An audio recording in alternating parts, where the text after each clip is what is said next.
Le parti politique que je représente aujourd'hui, Europe Démocratie Espéranto, a été créé en 2004, dans la perspective des élections européennes, afin de porter deux questions à la connaissance du public. La première, c'est le manque de démocratie au sein des institutions européennes.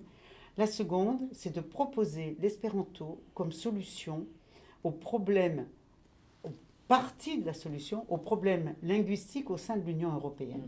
C'est clair qu'il y a énormément de problèmes. La quantité de gens qui votent dans les élections pour le Parlement européen a baissé pour chaque fois dans tous les pays membres. Oui. Le fait que Brexit a lieu actuellement est également un exemple que la population en Grande-Bretagne n'a jamais eu une identité européenne. Le choix des commissaires est quelque chose que les chefs d'État décident en privé.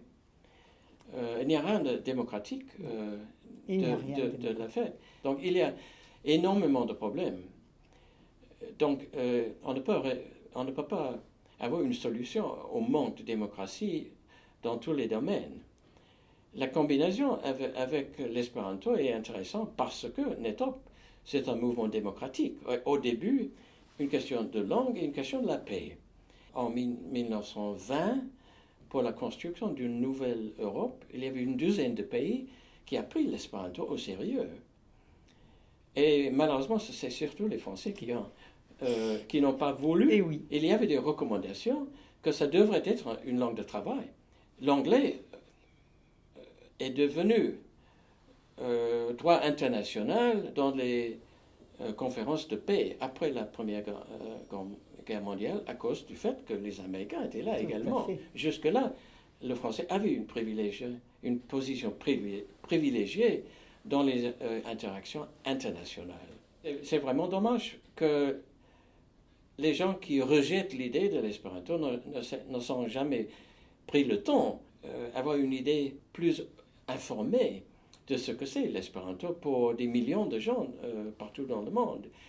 Des centaines de familles où il y a l'espéranto comme langue maternelle avec une langue nationale ou une langue minoritaire dans un pays. Donc il y a un manque d'enseignement, il y a un manque de connaissance de la chose. Il y a 5 pages dans le livre où j'explique un peu ces effets et l'idée de prendre l'espéranto au sérieux. J'ai vu comment ça fonctionne dans des conférences internationales avec des Asiatiques.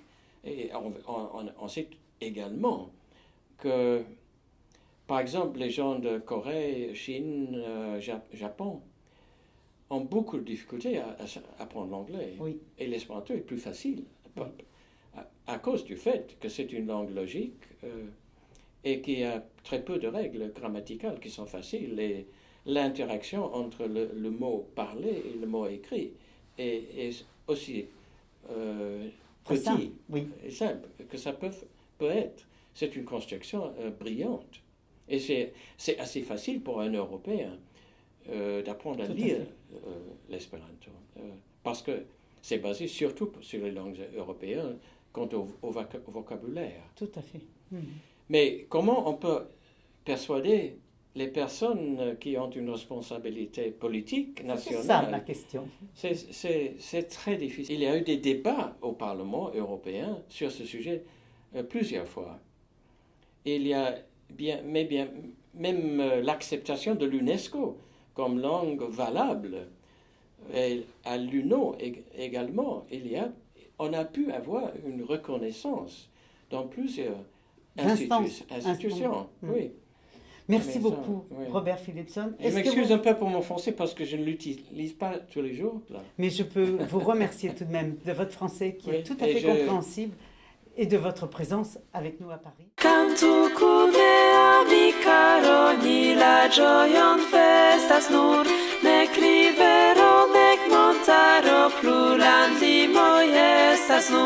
Ho Europo, hej monia, tro dauradi sladivi.